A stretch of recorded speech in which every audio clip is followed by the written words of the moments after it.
جان بوجھ کر روزہ چھوڑنے کا کفارہ کیا ہے؟ اگر انسان کفارہ ادا نہیں کر سکتا تو پھر کیا کرے؟ اعوذ باللہ من الشیطان الرجیم، بسم اللہ الرحمن الرحیم۔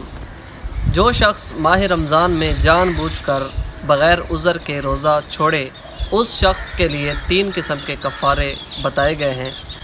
پہلا یہ کہ وہ شخص ایک روزے کے بدلے 60 روزے یعنی 2 مہینے روزے رکھے گا تو اس کا کفارہ ادا ہوگا۔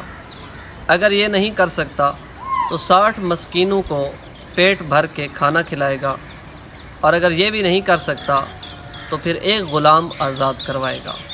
آج کل چونکہ غلاموں کا دور نہیں ہے تو اس کی آزادی کا سوال تو یہاں سے چلا جائے گا، لیکن وہ جو 2 کفارے ہیں کہ 60 روزے رکھے، تو اب سوال یہ ہوتا ہے کہ 60 روزے مسلسل رکھنا بہت مشکل ہوتا ہے، تو فقہاء نے بتایا کہ 31 روزے پے در پے رکھنا ضروری ہے، اور یہ خیال کرنا ضروری ہے کہ درمیان میں کوئی ایسا دن نہ آ جائے کہ جس دن روزہ رکھنا حرام ہے، جو کہ ہم پچھلی ویڈیو میں بتا چکے ہیں، یا کوئی ایسا دن بھی نہ آئے کہ جس دن روزہ رکھنا واجب تھا، جیسے ماہ رمضان درمیان میں نہ آ جائے، یا کوئی نظر یا عہد کا یا منت کا روزہ درمیان میں نہ آ جائے۔ تو یہ خیال کرنا ہے، کیونکہ اگر ایک دن بھی آپ سے روزہ چھوٹ گیا رکھتے ہوئے تو پھر آپ کو شروع سے ابتدا کرنی پڑے گی۔ 31 روزے مسلسل رکھنے ہیں، ان کے درمیان اگر ایک روزے کا بھی گیپ آیا تو پھر آپ کو پہلے روزے سے شروع کرنا پڑے گا۔ 31 روزے مسلسل رکھنے ہیں، اس کے بعد جو ہے وہ آپ وقفے کے ساتھ روزے رکھ سکتے ہیں۔ خواتین جو ہیں ان کو اگر حیض درمیان میں آتا ہے یا کوئی شرعی عذر پیش آتا ہے تو وہ درمیان میں کاؤنٹ نہیں ہوگا۔ ایسا نہیں ہے کہ وہ پھر پہلے روزے سے ابتدا کریں گی، جیسے ہی وہ شرعی عذر برطرف ہوگا تو وہ وہیں سے اپنی تعداد کو، روزوں کی تعداد کو آگے بڑھائیں گی، یعنی کاؤنٹ وہیں سے کریں گی۔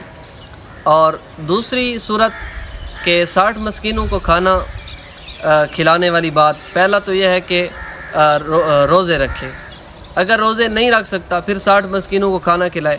60 مسکینوں کو کھانا کھلانے کی بھی قدرت نہیں رکھتا تو پھر یہ ہے کہ ہر مسکین کو 1 مد طعام گندم یا جو کی دے، یعنی تقریباً 750 گرام، ایک فقیر کو، ایک مسکین کو دے۔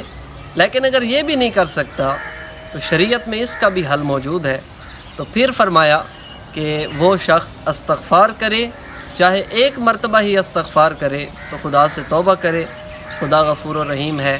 لیکن جب اس کے اندر قدرت پیدا ہو جائے روزے رکھنے کی تو پھر روزے رکھے، یا قدرت پیدا ہو جائے فقیروں کو کھانا کھلانے کی تو ان کو کھانا بھی کھلائے۔